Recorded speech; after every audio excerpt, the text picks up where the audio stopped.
Hi everyone, it's Miss Elmore here. I spent the entire day outside today. It was a gorgeous day. It was so sunny, and I really hope that you guys also spent your entire day outside. It was a little bit cold, like at first when I looked at the temperature, I was a little worried, but when I went outside and it was so bright and sunny, it didn't feel cold at all. So that was really great. I hope that you guys spend your weekend, like your Sunday. I guess Saturday's almost over. But I hope you get to spend time outside as it gets a little sunnier and take advantage of that. You know, we are stuck at home all the time now. So if it's raining, yes, you have to stay inside, but definitely go outside when you can. It's worth it. I'm going to read chapter 4 of Charlotte's Web. This chapter is called Loneliness. So, I hope that you guys aren't feeling lonely right now, but let's find out who's feeling lonely in Charlotte's Web. The next day was rainy and dark. Rain fell on the roof of the barn and dripped steadily from the eaves. Rain fell in the barnyard and ran in crooked courses down into the lane where thistles and pigweed grew. Rain spattered against Mrs. Zuckerman's kitchen windows and came gushing out of the downspouts. Rain fell on the backs of the sheep as they grazed in the meadow. When the sheep tired of standing in the rain, they walked slowly up the lane and into the fold. Rain upset Wilbur's plans. Wilbur had planned to go out this day and dig a new hole in his yard. He had other plans too, and his plans for the day went something like this. Breakfast at 6:30, skim milk, crusts, middlings, bits of donuts, wheat cakes with drops of maple syrup sticking to them, potato skins, leftover custard pudding with raisins, and bits of shredded wheat. Breakfast would be finished by 7. From 7 to 8, Wilbur planned to have a talk with Templeton, the rat that lived under his trough. Talking with Templeton was not the most interesting occupation in the world, but it was better than nothing. From 8 to 9, Wilbur planned to take a nap outdoors in the sun. From 9 to 11, he planned to dig a hole or trench and possibly find something good to eat buried in the dirt. From 11 to 12, he planned to stand still and watch flies on the boards, watch bees in the clover, and watch swallows in the air. From at 12 o'clock, it was lunchtime. Middlings, warm water, apple parings, meat gravy, carrot scrapings, meat scraps, stale hominy, and the wrapper off a package of cheese. Lunch would be over by 1. From 1 to 2, Wilbur planned to sleep. From 2 to 3, he planned to scratch itchy places by rubbing against the fence. From 3 to 4, he planned to stand perfectly still and think of what it was like to be alive and wait for Fern to show up. At 4 would come supper, skim milk, leftover sandwiches from Lurvy's lunchbox, prune skins, a morsel of this and a bit of that, fried potatoes, marmalade drippings, a little more of this, a little more of that, a piece of baked apple pie, and a scrap of upside-down cake. Wilbur had gone to sleep thinking about these plans. He awoke at 6 and saw the rain, and it seemed as though he just couldn't bear it. I get everything all beautifully planned out, and it has to go and rain, he said. For a while, he stood gloomily indoors. Then he walked to the door and looked out. Drops of rain stuck to his face. His yard was cold and wet. His trough had an inch of rainwater in it, and Templeton was nowhere to be seen. "Are you out there, Templeton?" called Wilbur, and there was no answer.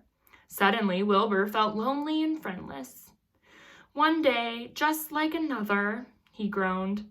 "I'm very young. I have no real friend here in the barn. It's going to rain all morning and all afternoon, and Fern won't come in such bad weather. Oh, honestly." And Wilbur was crying again, for the second time in 2 days. At 6:30, Wilbur heard the banging of a pail. Lurvy was standing outside in the rain, stirring up breakfast. "Come on, pig," said Lurvy, and Wilbur did not budge. Lurvy dropped the slops, scraped the pail, and walked away. He noticed that something was wrong with the pig. Wilbur didn't want food. He wanted love. He wanted a friend, someone who could play with him. He mentioned this to the goose, who was sitting quietly in a corner of the sheepfold. "Will you come and play with me?" he asked. "Sorry, Sonny, sorry," said the goose. "I'm sitting on my eggs, 8 of them. Got to keep them toasty warm. I have to stay right here. I'm no flibberty-ibberty giblet. I do not play when there are eggs to hatch. I'm expecting gooselings." "Well, I didn't think you were expecting woodpeckers," said Wilbur bitterly. Wilbur tried one of the lambs. "Will you please play with me?" he said. "Certainly not," said the lamb. "In the first place, I cannot get into your pen, as I am not old enough to jump over the fence. In the second place, I am not interested in pigs. Pigs mean less than nothing to me." "What do you mean, less than nothing?" replied Wilbur.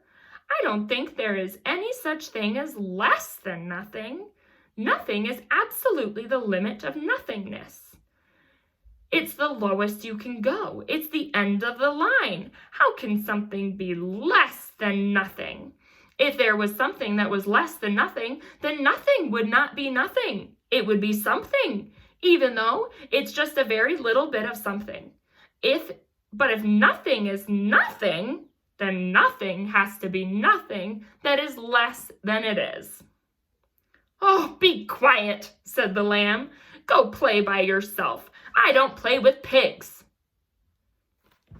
And here's the lamb starting to walk away.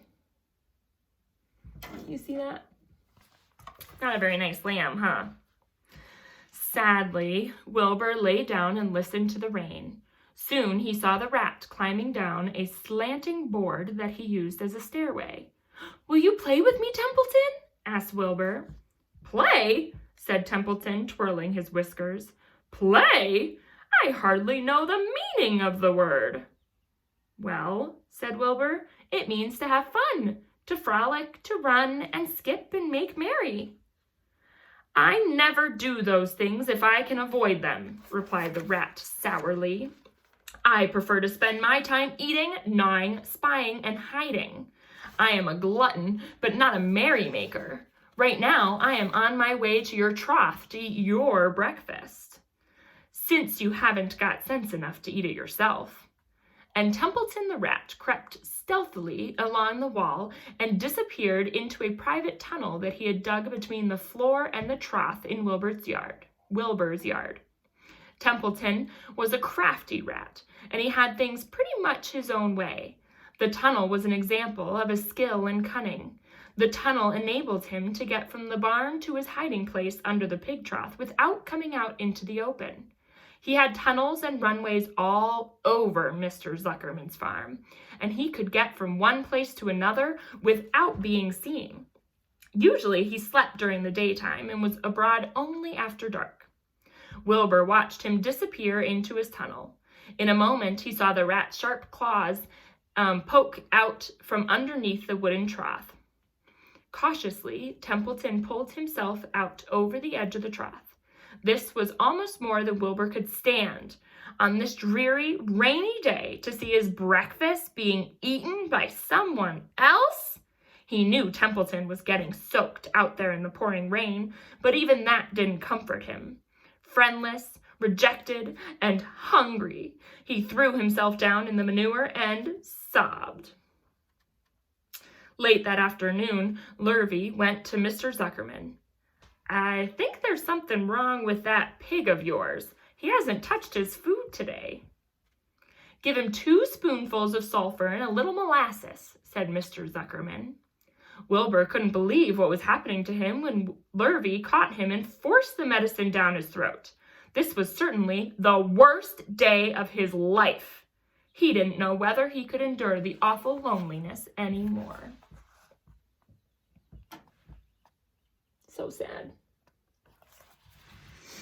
Darkness settled over everything. Soon there were only shadows and the noises of sheep chewing their cuds. and occasionally the rattle of a cow chain up overhead. You could imagine Wilbur's surprise when out of the darkness came a small voice that he had never heard before. It sounded rather thin, but pleasant. "Do you want a friend, Wilbur?" it said. "I'll be a friend to you. I've watched you all day, and I like you." "But I can't see you," said Wilbur, jumping to his feet. "Where are you? And who are you?" "I'm right up here," said the voice. "Go to sleep. You'll see me in the morning." And that is the end of that chapter. Oh man, who do you think it is? Very exciting. The next chapter is chapter 5, and I want you to predict who that might be. And their name is the title of the next chapter, so I am not going to tell you the title of chapter 5. So think about who the voice could be and tune in tomorrow to find out. Also, in this chapter, there was a lot about Wilbur's schedule throughout the day. So I just want to leave you with the thought of making sure that you have a schedule. Even though Monday is the start of our spring break, it is really good to keep a schedule. Wake up at the same time every day, eat breakfast, eat lunch around the same time every day.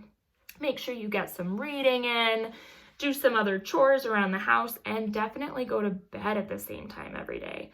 That's one of the best ways to stay healthy and to keep your life feeling a little more normal when we're stuck at home right now. So I hope that you work on a schedule that works for you. You could write it down somewhere, pin it up on your fridge so that you can check it out when you need to. And I hope that you have a great rest of your Saturday.